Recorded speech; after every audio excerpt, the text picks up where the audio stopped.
Thank you for listening to Depictions Media Radio.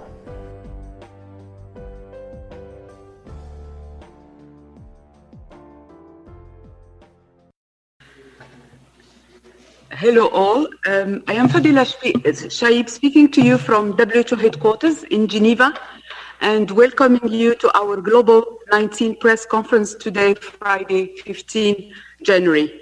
We will update you about COVID-19, but also about the recommendation of the 6th Emergency Committee meeting regarding the outbreak of COVID-19 that took place virtually yesterday.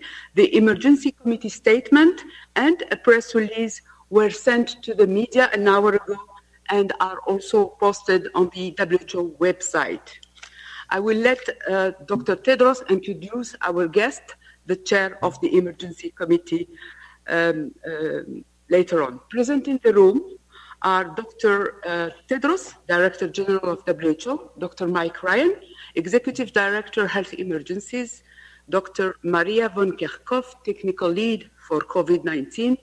Joining also are Dr. Jawad Mahjour, Assistant Director General Emergency Preparedness, and Dr. Kerman Dolea, Unit Head International Health Regulation.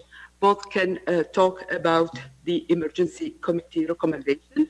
We have also Dr. Maria-Angela Simao, Assistant Director General Access to Medicine and Health Products, Dr. Soumya Swaminathan, Chief Scientist, Dr. Bruce Aylward, Special Advisor to the Director General and Lead on ACT Accelerator. Joining online is Dr. Kate O'Brien, Director, Immunization, Vaccines and Biologicals. Welcome all. Simultaneous interpretation is provided in the 6 UN languages plus Portuguese and Hindi. Now, without further delay, I would like to invite Dr. Tedros for his opening remarks. Dr. Tedros, the floor is yours. Merci beaucoup, Fadila. Shukran. Good morning, good afternoon, and good evening. The Emergency Committee met this week and made a series of recommendations about the COVID-19 outbreak. It will come as no surprise to you that variants and vaccines were heavily discussed, as well as the current epidemiological situation. Some countries in Europe, Africa, and the Americas are seeing spikes in cases with multiple factors driving transmission risk. This is because we're collectively not succeeding at breaking the chains of transmission at the community level or within households. We need to close the gap between intent and implementation at the country and individual level, because at present there is immense pressure on hospitals and health workers. With almost 2 million deaths and new variants appearing in multiple countries, the Emergency Committee emphasized the need for governments to do all they can to curb infections through tried and tested public health measures. The more the virus is suppressed, the less opportunity it has to mutate. We need to be more efficient than the virus and reach excellence in everything we do. There is only one way out of this storm, and that's to share the tools we have and commit to use them together. The committee called for upgrading national sequencing capacity so that as the virus changes, we can effectively monitor and respond to new challenges. This is a defining moment in the pandemic, and I was pleased that the Emergency Committee put a major emphasis on rolling out COVID-19 vaccines equitably. Health workers are exhausted. Health systems are stretched, and we're seeing supplies of oxygen run dangerously low in some countries. Now is the time we must pull together as common humanity and roll out vaccines to health workers and those at highest risk. This is key to saving lives, protecting health systems, and driving a fair recovery. We have also developed updated guidance about how to best protect people in long-term care facilities and recognize that if they are isolated, it has a profoundly negative impact physically and mentally. The guidance aims to prevent the COVID-19 virus from entering the facilities and ensure our loved ones remain safe. I was really pleased to see refugees in Jordan start to be vaccinated this week. I truly appreciate the approach taken by the Jordanian government to ensure that refugees are not left behind. It's critical this momentum on equitable vaccine rollout continues in the weeks ahead. I came into public health because I wanted to ensure that everyone everywhere has access to quality health services. I know what it's like to come from a continent where not all health services are available. When AIDS drugs first rolled out, they were only available in rich countries until a historic movement of health advocates, civil society, and manufacturers provided a rollout of low-cost antiretroviral drugs. In the H1N1 pandemic, by the time low-income countries received vaccine supply, the pandemic was over. We don't want this to be repeated. COVID-19 vaccines are a major scientific breakthrough, and I know through COVAX that we will distribute them a lot more effectively than in the past. We're working hard, but we must also do more to ensure that vaccines reach those that need them most.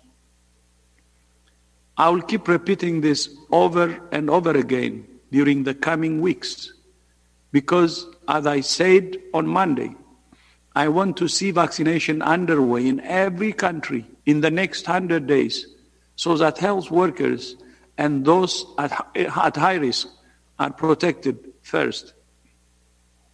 I'm looking forward to the executive board next week and working with manufacturers and countries to ensure that vaccine supply is available and distributed equitably around the world.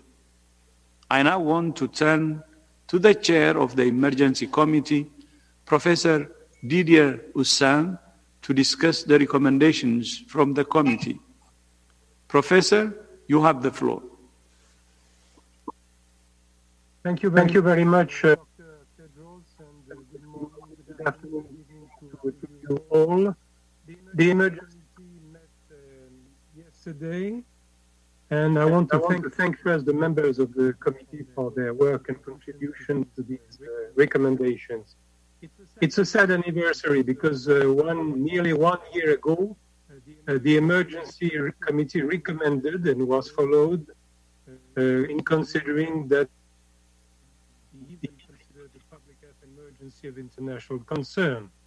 Since that time, as Dr. Tedros said, 90 million people contaminated, nearly 2 million people died.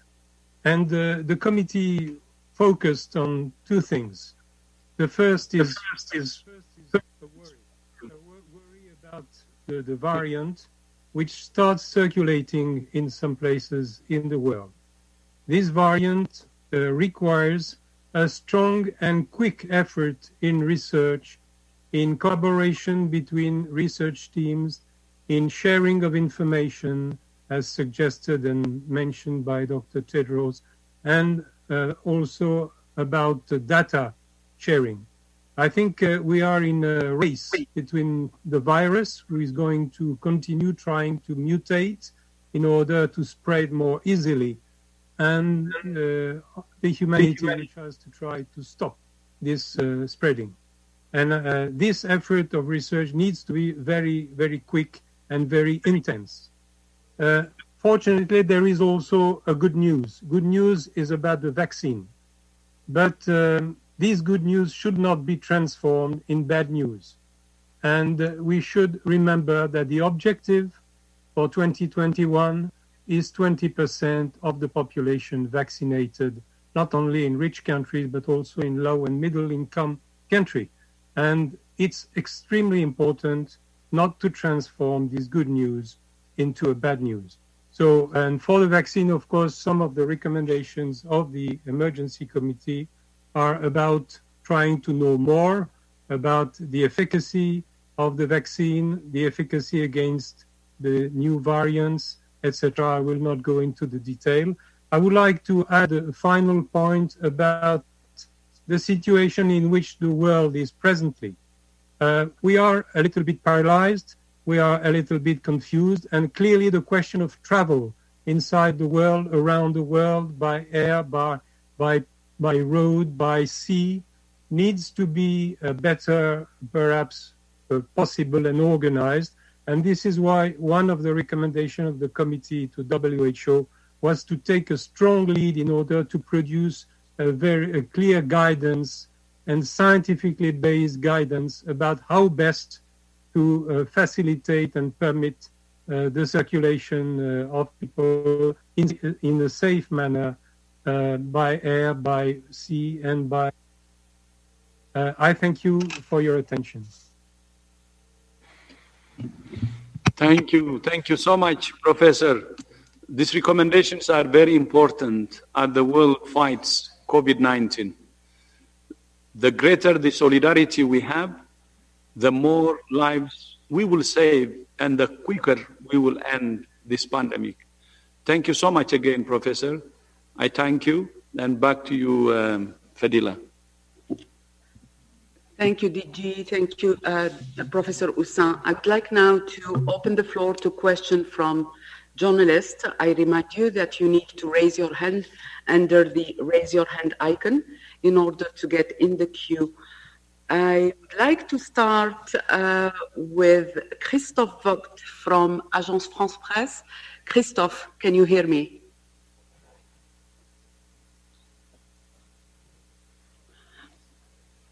Christophe?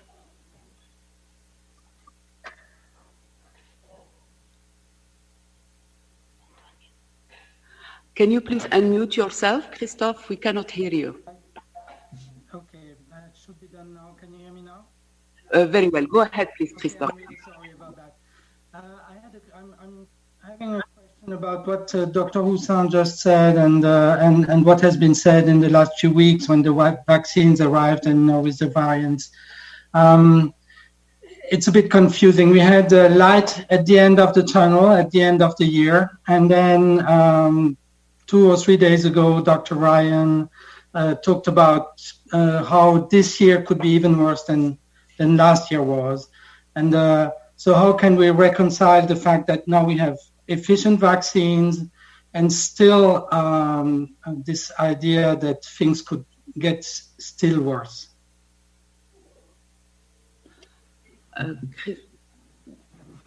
Dr. Ryan will start. Thanks for your question. I think this is a matter of deciding the future. We have an element of control in the future we want to have. We have, and we did also warn in 2020 that if we were to rely entirely on vaccines as the only solution, we could lose the very control measures that we had at our disposal at the time. And I think to some extent that has come true for different reasons. Because people are more inside in the Northern Hemisphere, because the holiday season pushed and brought people together and people mixed in a way that they might not otherwise have done.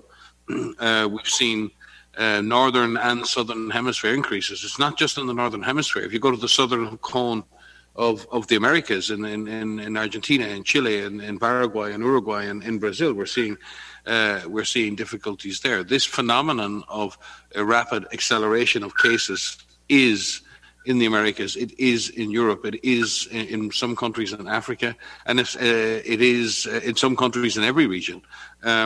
So that is the reality. And that's happening for a reason.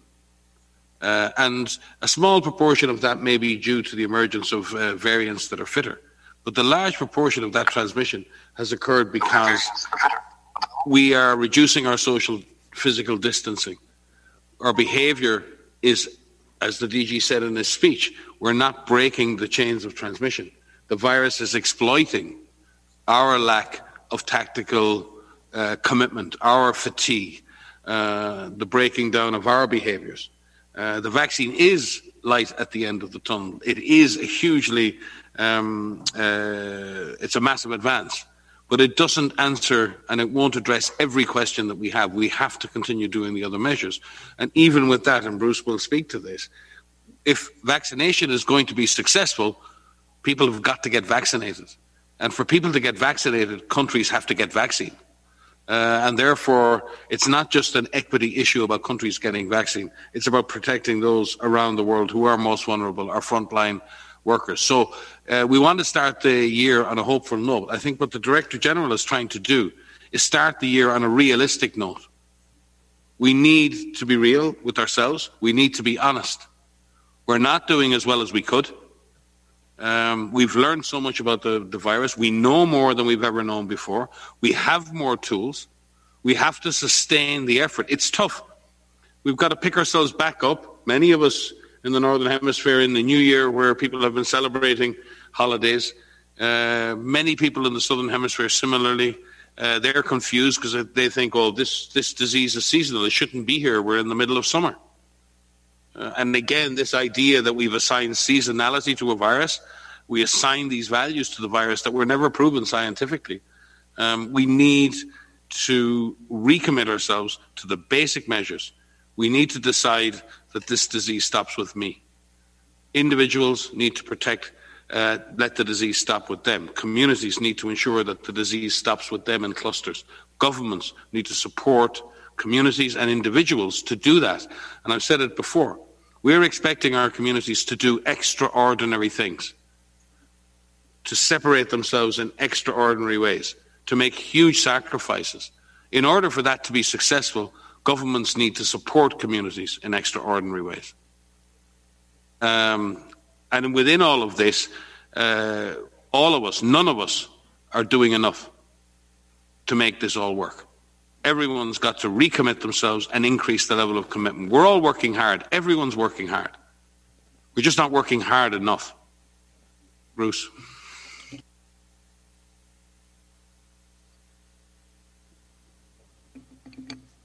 Thank you, Mike, and thanks for the question. We do have efficient vaccines, but remember, we're in a situation with an escalating virus right now. We have, in terms of numbers and transmission in many parts of the world, we have a virus that is also evolving. And we have, against that background, as Mike said, a decreasing what we call stringency in the application of the measures that we have.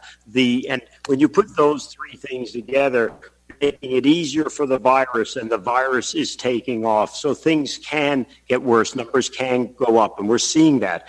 Against that, we have vaccines, yes, but we have limited supplies of vaccines that will be rolled out slowly across the world. And we also have, vaccines are not perfect. They don't protect everyone against in every situation, as you know. So as a result, the situation could definitely get worse in the short term. And we also have hesitancy against the vaccines in places. So it is not the silver bullet, as the Director General has reaffirmed, and Mike multiple times.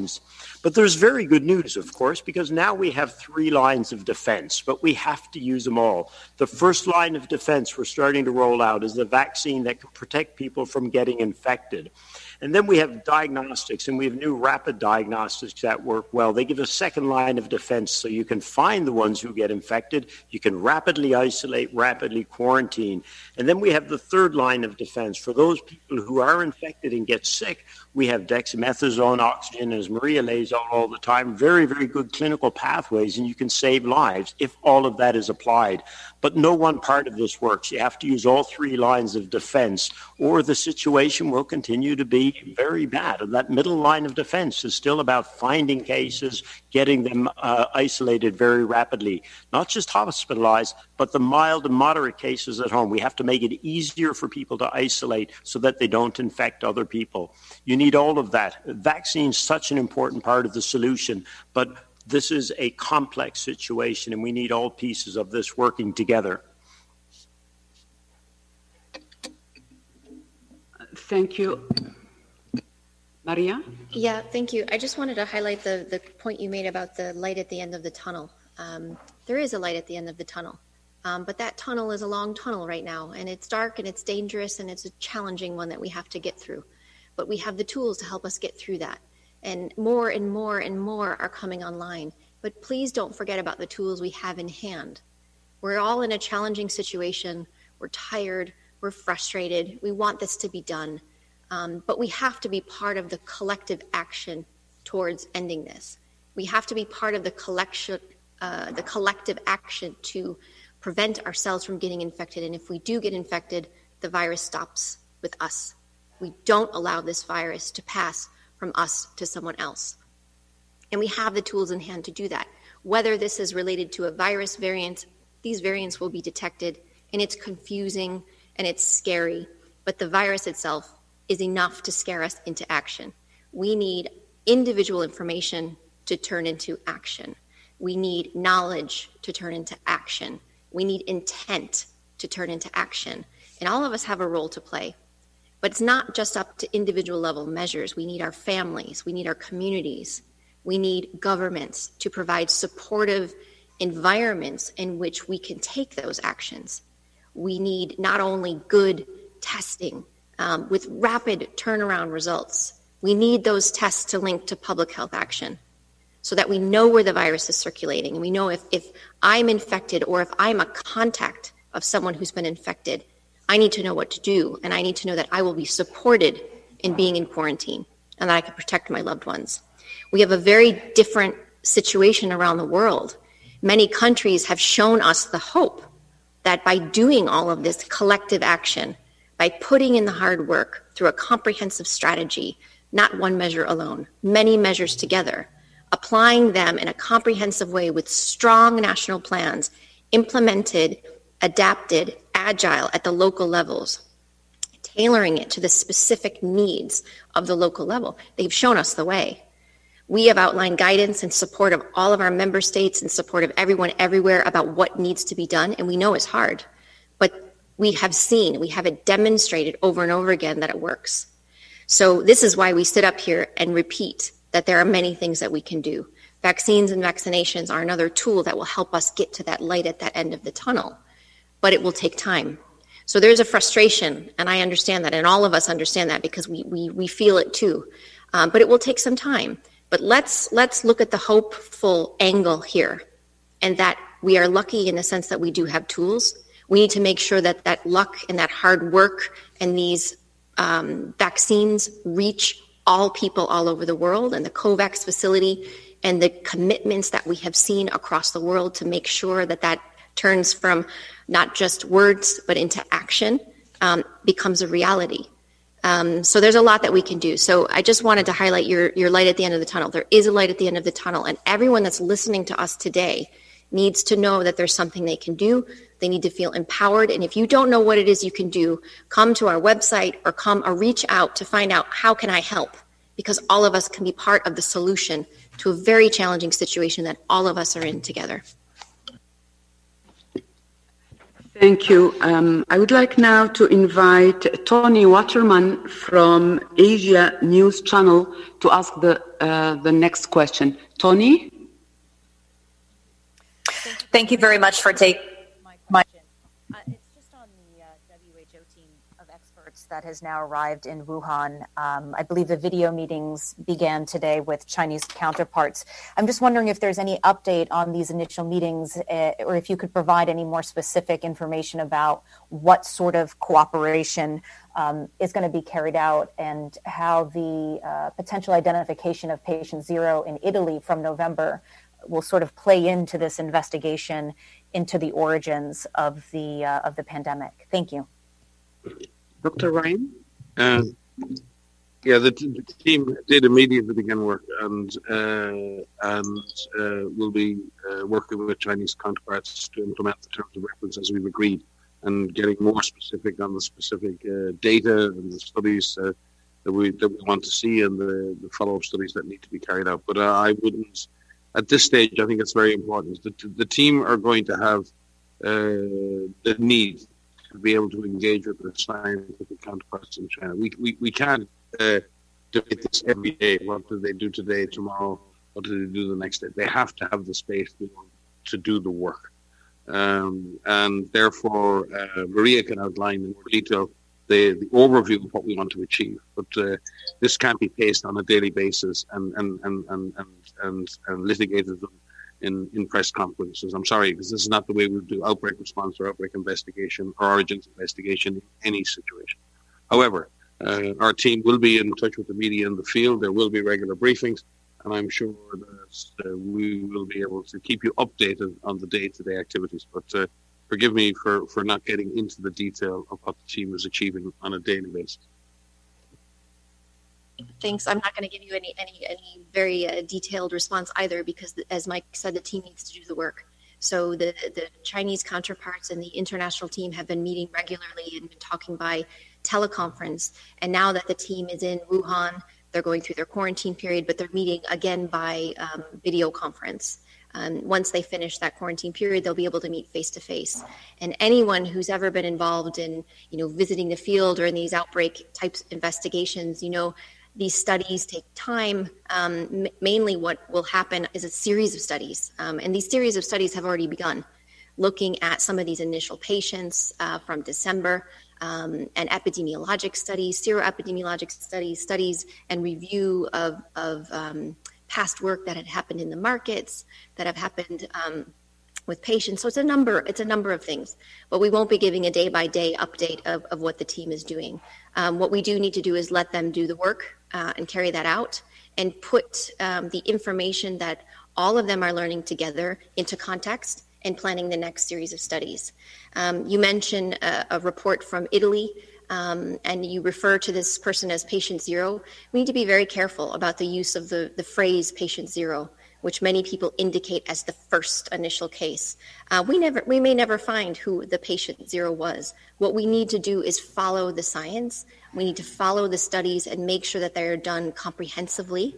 Any report of cases that were detected through either looking at clinical samples, stored clinical samples, or stored sera into 2019, we are following up on. We are reaching out through our global networks, contacting the researchers directly to find out more information and set up collaborations for potential further work of any samples or studies that remain. So we will continue to follow that, and we will report as much as we learn when we learn to you. But it will be put in a collective understanding of the science. So yes, so the team is there. They're very happy to be there. They're very happy to be working with their Chinese counterparts, and we're thrilled for them to be able to have this time. But Bruce and I spent some time in China, and we are grateful for the opportunity to have worked directly, scientist to scientist, to be able to have that level of interaction. So let's let them do the work. Let's let them follow the science, and we will report when we can. Fidela, can I just follow up again? Because I think it's important. The Director General and his mission to China in January 2020, as early as that and before that, in terms of the various meetings here, the issue of the origin of the virus and the animal-human interface was on the agenda. The mission to China in February, the animal-human interface and the origin of the virus was on the agenda. The World Health Assembly in May formulated a resolution asking the Director General to deploy a team to follow up on that issue of designing studies that would allow us to reach some better knowledge on this. A team was deployed in June, July that went to the field to do that preliminary discussion with Chinese colleagues on the ground. Subsequently, we've been planning that mission. That mission has now been deployed and has arrived in Wuhan. That mission has 10 of the finest scientists I've ever worked with on it from different countries around the world, covering a huge range of skills, supported by WHO team and in the context of the Global Outbreak Alert and Response Network support. The global scientific community has to come together in a network with Goran at the request of the Director General to deploy a team to work with Chinese counterparts to find the scientific answers we need so we can learn more about the origin of this virus. They are in Wuhan today. I think we do need to give them the time and the space to do that work. We do thank our colleagues in China for working with us to achieve this. These things are not always easy to achieve. and we do thank them for that. We thank our colleagues in Singapore for facilitating the transit of our team, and all of those who are working so hard to ensure that we all get the scientific answers that we need so we can protect public health now and into the future. So in that regard, we should see today as the culmination of a lot of work to put together this process. And as Maria said, there are no guarantees of answers. We've seen the same in previous epidemics of emerging diseases. It is a difficult task to fully establish the origins, and sometimes it can take 2 or 3 or 4 attempts to be able to do that in different settings. So I do hope that I wish the mission luck in the field. They're a wonderful group of people, and we trust with the cooperation and the hospitality of the Chinese government, the Chinese people and the authorities in Hubei and Wuhan, we will have a successful mission. Thank you both. I would like now to invite Jamie Keaton from Associated Press to ask the next question. Jamie? Thank you, Fidel. Can you hear me? Yes, very well. Go ahead, please. Happy New Year to you all. It's nice to see you again. And I'd just like to say that I think that I speak for much of the Geneva Press Corps in saying that I hope that we'll also see WHO spokespeople return to the UN briefings here. My question is for Dr. Husseau. I'd just like to thank you for your recommendations. They're very illuminating. I just wanted to ask you about the recently announced travel bans that we've seen in places like the UK or in other places, particularly with travelers coming from South Africa or the UK in particular. You mentioned in your recommendations that countries should apply evidence-based approaches with regard to international travel. Could you just elaborate a little bit on that, and just could you help us understand if, in your view, these bans on travel are justified by the science? Thanks so much. Thank you, Jamie. Professor Hussein. Thank you very much, Mr. Keaton. Well, this is not an easy question because we tend to live with, of course, the lessons from the past with regard to travel in the context of the international health regulations. But with coronavirus, things have changed. And it's necessary to reconsider perhaps some of the orientations which were commonplace in the context of the IHR. And this is where science-based can perhaps modify some attitude. At the moment, what we see is that there is a great disparity in the behavior of the member states about testing, about quarantine, about bans, about visa, suppression of visa, etc. And this is why we didn't go into the details of what should be done. But our recommendation to WHO was that it was really time to reassess what could be recommended, what guidance could be provided with regard to air travel, sea travel, land borders, considering the new scientific information provided with coronavirus. This is our recommendation. Of course, I give you a precise response about what should be recommended. But the recommendation was really to put a strong focus on this difficult topic, which may lead us to see things a bit differently from the previous years, for example, at the time of H1N1 influenza pandemic. Thank you. Thank you, Professor Hussein. I would like now to give the floor to Dr. Carmen Dolea, Unit Head EHR, to complement the answer. Dr. Dolea, you have the floor. Thank you very much, Fadela, and thank you very much for the question. And to complement what Professor Hussein said, the chair of the Emergency Committee, we welcome the continued advice and recommendations from the Emergency Committee that build on the current work that we have been doing. And just to let you know that we have published recently an updated guidance on considerations for implementing travel-related measures to address transmission of COVID-19, transmission of SARS-CoV in the international context. And this guidance is promoting a management approach for countries, whereby they take into account when they issue the measures a number of elements that can influence the suppression and the risk of transmission via travel of the disease. So we propose that in this guidance, there are basic approaches that continue to be done in terms of self-monitoring travel advice. There are also additional approaches that can be done based on an assessment of the risk in arriving country, of the capacities of destination countries, and of the health system surveillance and response. And these approaches we will continue to refine these guidance and approaches based on what we begin to learn from countries on the effect of these measures on actually suppressing or influencing the transmission of the disease at the international level. The recommendations of the review committee will continue to work with partners in the aviation and transportation sector to calibrate better the measures and the advice that we give on countries based on the assessment and the evidence that these measures can have on reducing international spread of the disease. I hope this answered the question. I don't know if Mike can supplement. Hi, Jamie, and Happy New Year to you as well. Maybe let me give you one example, because you're asking specifically about the science-based approach, and as Carmen has outlined quite correctly, a risk management-based approach. If you look at the recommendation made by the committee around vaccination for travellers, it says at the present time that the committee does not recommend to include a requirement of proof of vaccination for international travel. Not because that won't be a good idea in future, but because we are lacking critical evidence regarding whether or not persons who are vaccinated could be infected or continue to transmit disease.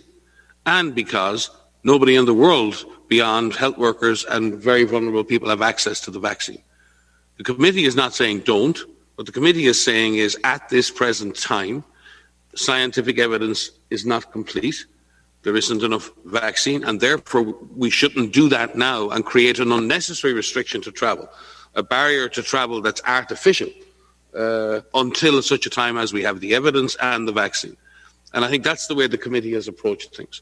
This is about taking the principles of science and precaution, using the best evidence one has, using a risk management approach, and we appreciate the recommendations of the committee at this time. But that will change over time, and there may be different reasons in future to do that. So we're trying to protect the travel space and ensure that economies are not entirely isolated, but recognizing that a small island nation is very different to a nation that's landlocked in the middle of a continent. The consequences economically and socially of preventing or stopping travel are different for each individual, family, community and country. It can only be made as a decision at that level. There are attempts, and very laudable attempts, amongst economic integration organisations like the European Union to try and harmonise the rules around travel. I think that's a very positive thing, and we should encourage that. Taking a regional and sub-regional risk management approach is a very positive thing. But we have to recognise that it is very difficult to legislate risk management measures at a global level that cover all types of travel in every situation between every country, because circumstances change.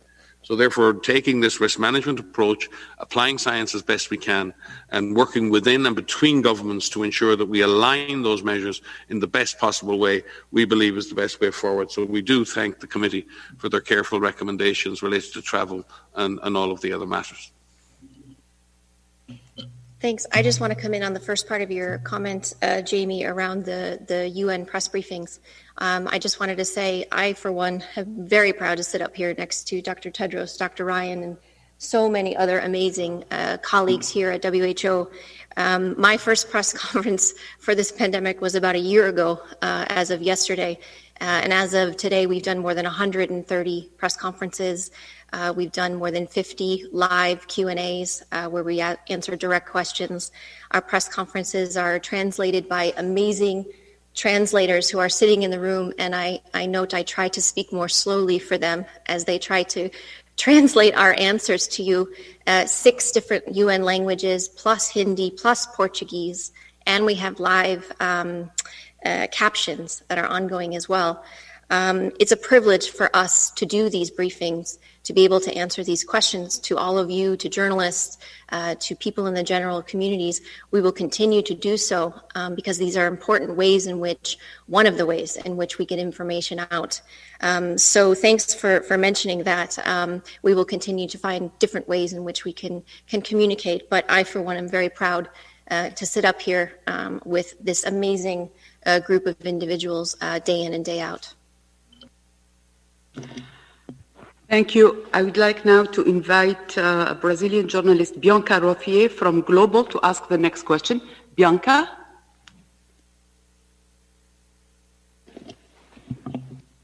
Bianca? Can you unmute yourself, please?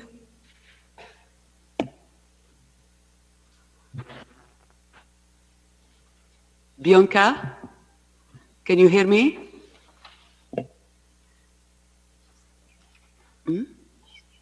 You are muted. Can you please unmute yourself? If not, I will move on to ask Sophie Mokoena from SABC South Africa to ask the next question. Sophie, can you hear me?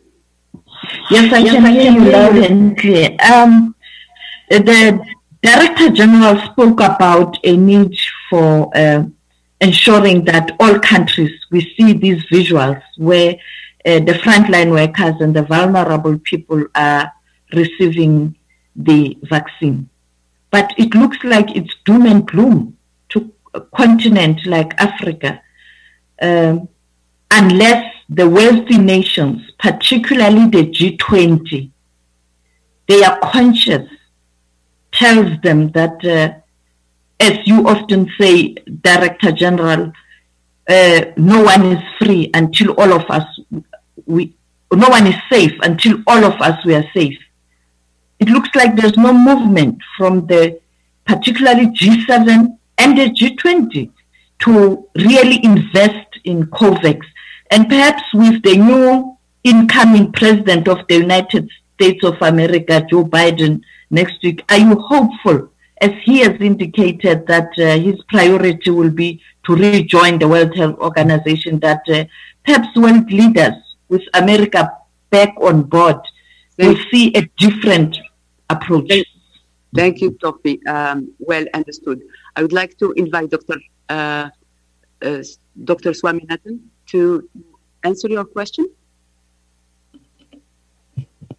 Thank you, Sophie, for that very important question. And this is exactly what the Director General and the WHO have been saying from the beginning. It's a question of solidarity, finding solutions, and then sharing them equitably. So science has played a major role. In the last year, we've had amazing progress in diagnostics, in a lot of clinical trials for drugs, and of course for vaccines, in a position where today, a year after the discovery of a new virus, we have not one, but we have several vaccines that are in development, several that have been approved in certain countries and deployed.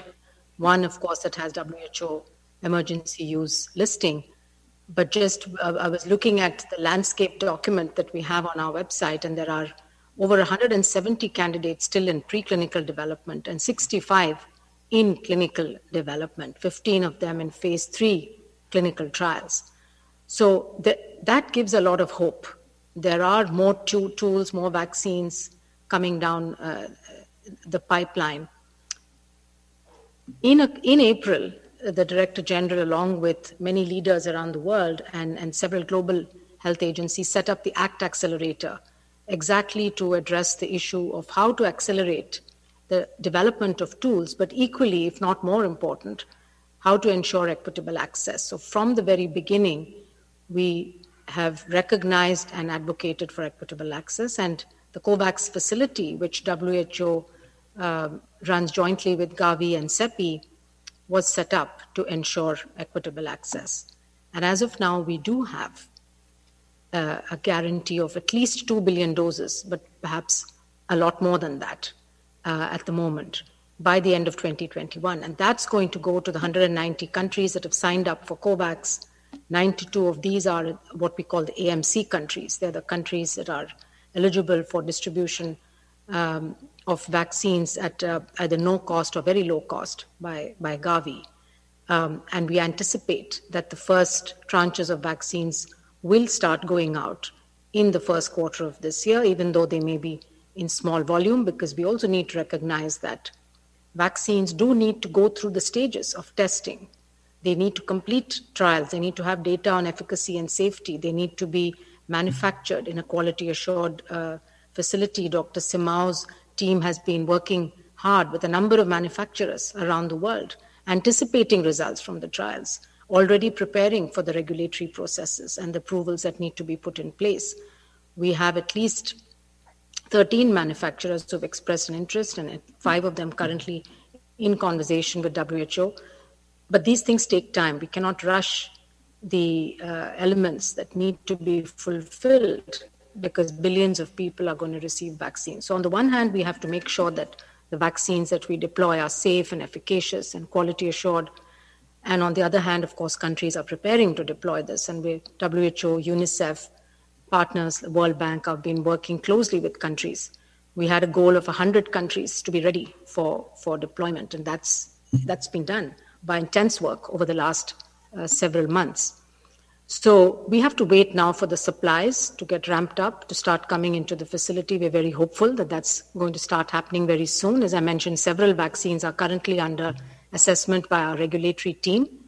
And so in the second and third quarters of this year is when we're really going to start seeing volumes. But I think people should continue to be hopeful. Vaccines are going to arrive in countries. People are going to get vaccinated, starting with the most at-risk groups, as Dr. Tedros said, all healthcare workers to start getting vaccines in the next 100 days. And that's the goal, and that's what we are going to get to. Thanks. Bruce might want to add, or Mary Angela. Can I compliment? I think this is a great question, and it's really a moral issue at the stage we live in. Because I think in an ideal world, we would be seeing a different scenario, right? We would be seeing a scenario where we're understanding that we're living through a global crisis and that we need, no one's safe until everyone is safe. In an ideal world, we would not be seeing what we're seeing right now. And WHO worked and partners worked days and days and days to ensure that we put a framework in place that would allow for a timely access to all countries, independent on income or availability of resources, right? But the world we live in is not a fair world, right? And I'm saying this because the COVAX facility is a way for us to reach fairness, and we are going to get there. And we have, like Dr. Sumia was saying, there are vaccines that are friendlier to the low and middle income countries' environment, the logistics that are needed to ensure coverage and to ensure that the countries can actually use the vaccine to the priority populations and so on. These vaccines are on the way, So what we have is a gap in time, right? When we have now I think it's 46 countries have started vaccinations, and out of these, I think 38 are high-income countries. COVAX facility is there to ensure we can correct the course and make sure that all countries have access to safe and effective vaccines. This is not happening now in January, but it's happening quite soon, and we hope to have good news for you on this in February this year. Thank you. Thank you, Dr. Simao. I would like to make a second attempt to reach Bianca Rothier from Global. Bianca? Hi, Fadela. Now, very well. Go ahead, please. My apologies. I had a technical problem here. Thanks a lot for trying again. My question is about Brazil. As UK suspended new arrivals from Brazil over fears of a new coronavirus variant that was detected in Japan from travelers from Amazonas, the Brazil's largest state, because in the same state, in Amazonas, hospitals are overwhelmed, collapsing. We have reports of patients dying of suffocation without oxygen. So the state made an urgent call for help from abroad. Is WHO aware and prepared to help? Does WHO believe that the new variant could be helping to this sharp rise in cases there? And what do you know about this new variant? Is it more contagious as the UK variant, for example? It seems a lot of questions, but they are all related. Thank you, Bianca. Very well understood. I would like to ask Dr. Ryan. Hi, Bianca. Yes, we just a lot of questions in there. Yes, we do have a WHO team on the ground in Manaus. We have been working very closely with state level and federal level authorities over the last number of months. Our regional emergency director, Ciro Ugarte, our incident manager, Sylvan Aldegueri, our country representative, and others are working very, very closely with our colleagues in Brazil at federal and state level. You are correct. The situation in Amazonas, and particularly in Manaus, has deteriorated significantly over the last couple of weeks. But that's not the only area. Other areas in association with the Amazon have had big problems in terms of their ICU capacity. Rondonia, Amapa, very high rates of positivity, and in this case 30, 54 and 46% respectively. So this isn't just an issue in Amazonas, it's not just an issue in Manaus. This is an issue in many areas of Brazil and in many countries in Central and South America. Again, a bit like some of the countries in Europe, like my own, the holiday period has probably resulted in many people mixing in a way they haven't mixed before.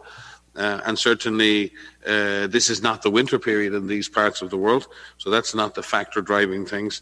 And it remains to be seen to what extent variants are driving that disease, and Maria will speak to that in a minute.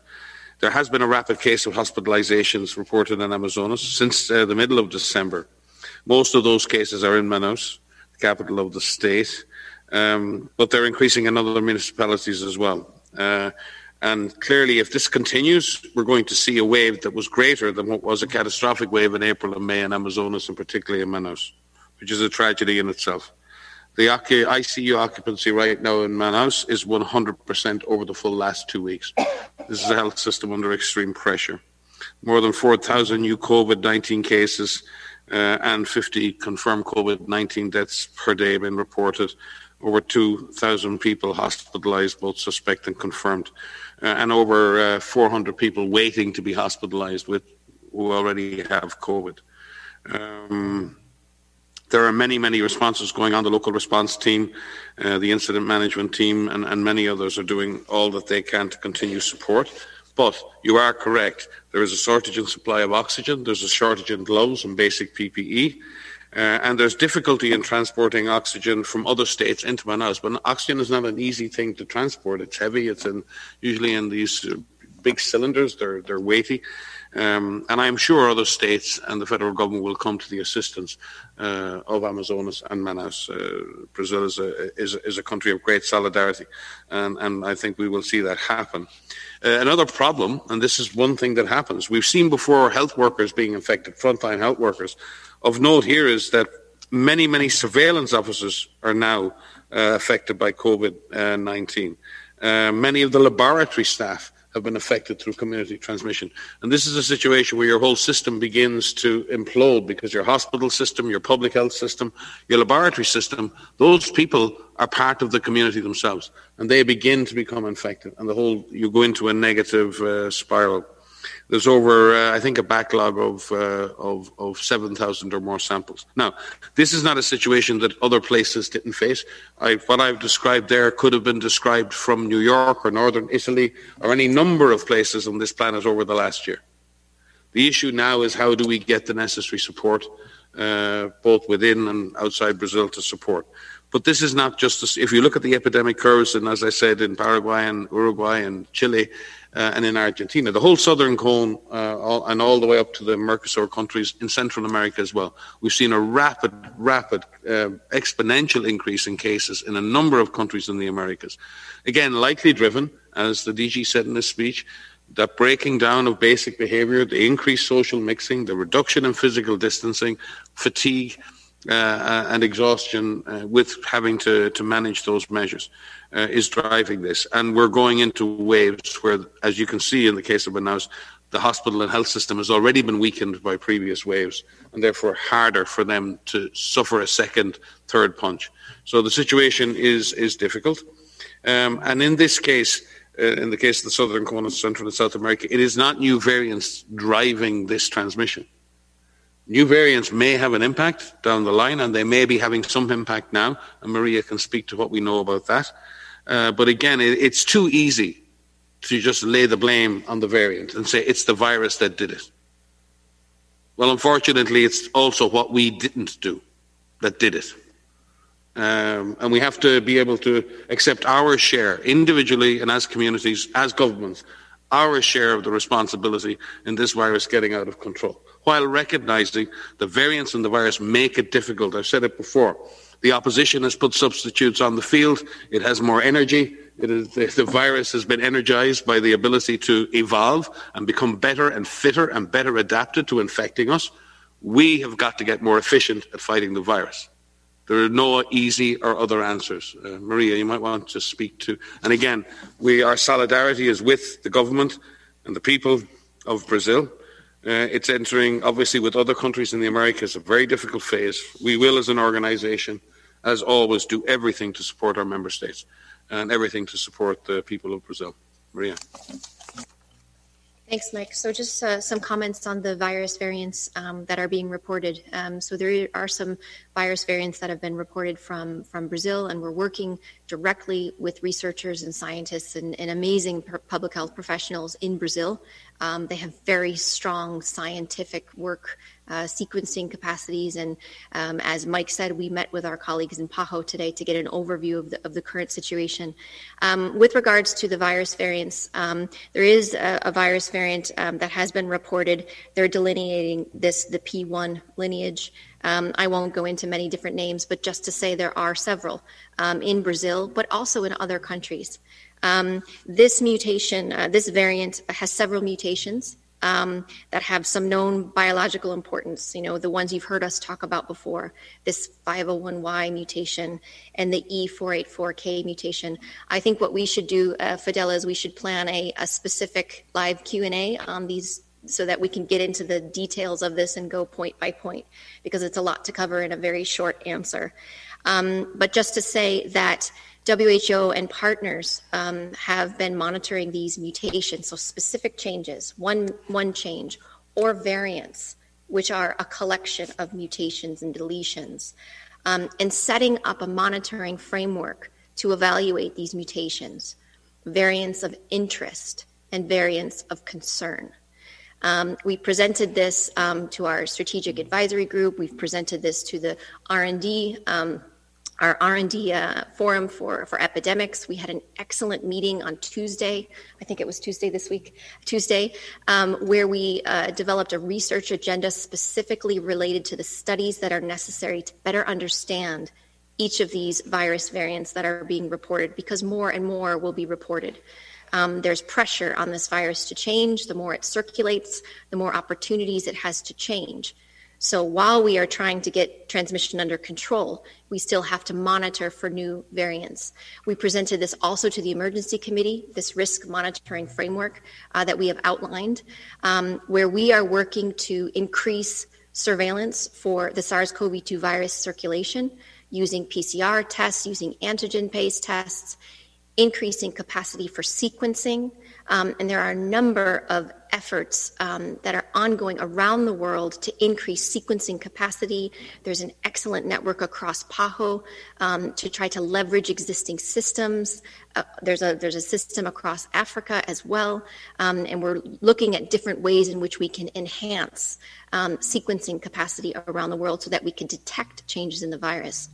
We're also working with our virus evolution working group, which you've heard me mention many times, to set up a risk assessment framework to say, okay, we see something of interest. What does this mean? What are the studies that are needed to evaluate transmission, severity, neutralization, and any potential impact on diagnostics, therapeutics, and vaccines, those that are available and those that will be available in the future. We had the R&D research meeting this week to outline the suite of studies that are needed to be conducted, and we're setting up the collaborations to ensure that our partners that work in labs with good biosafety and biosecurity can carry out the research that is needed to answer these questions. And lastly, to make sure that all of this fits into a risk assessment that WHO carries out regularly. We call these our rapid risk assessments, just so that we can put into context what these variants mean. It's a lot of information for me to give in an answer, but I provide this because it's not just as simple to say we've identified a mutation. There needs to be a system in place to understand what each of these mutations mean, what these variants mean, and how it impacts the behavior of the virus. But as you've heard us say, this virus is dangerous on its own, variant or not. And even if it can provide increased transmissibility, and some of them do, we still have tools that could break chains of transmission. The interventions that have been outlined by WHO that many countries are using, implementing at a local level based on the local situation, work at breaking chains of transmission. Variants and the detection of variants and the emergence of variants makes it harder, but we still have some control over this virus. So the emergency committee reinforced what we suggested in terms of monitoring this on a global level, and said that this needs to be strengthened. And so we will work very hard to strengthen that monitoring framework so that we have better eyes and ears on where these virus variants are. And we will also be working on a nomenclature so that we will be able to describe these more eloquently to you as they emerge. So it's a work in progress. There's a lot to do, but we all have to do as much as we can to prevent as many infections as we can and reduce the pressure on this virus. Thank you, Dr. Simão. I have a very short intervention because I think what's happening in Manaus in Brazil is actually an alert for many countries, right? Because you have a breakdown, you have a resurgence, but at the same time you have an enormous breakdown on the health system, the structure. And what we are seeing this, as Mike has mentioned, also in developed countries. So it's not just a matter of poor resource settings, right? Manaus had an infrastructure that was put in place for the emergency situation, the horrible, horrific situation we went through in the first semester last year. And because of a false sense of security, this was let down. And I think this is an important alert to all countries. Don't let a false sense of security bring your guard down. If you had built up infrastructure to ICU beds and oxygen distribution points, if you have put that up, don't shut it down. Don't shut it down because it's not over yet. I think we need to learn from what's happening, the terrible situation that Manaus is facing right now. It's, let's say, we can prevent further damage if we take this message forward and we take it strongly. Don't let your guard down. We're not down. We're not over yet. Thank you all for your participation. I would like now to invite Dr. Tedros for his final words, and also asking if Dr. Houssin has any final comments to make, please do. Dr. Houssin, do you have any final comments? No, thank you very much, except to reinforce what Mike Ryan, what speed and realism are what is necessary at the present time. Thank you, Professor Houssin. Over to you, Dr. Tedros. Yeah, thank you. Thank you so much, Fadila. And thank you to those journalists who have joined us today. And bon weekend. Thank you. Until we see you in our next session. Thank you, Dr. Tedros, reminding you that you will receive the audio file and Dr. Tedros' opening remarks right after this press conference. The full transcript will be posted on the WHO website as of tomorrow. Thank you and have a nice weekend. This show has been produced by Depictions Media. Please contact us at depictions.media for more information.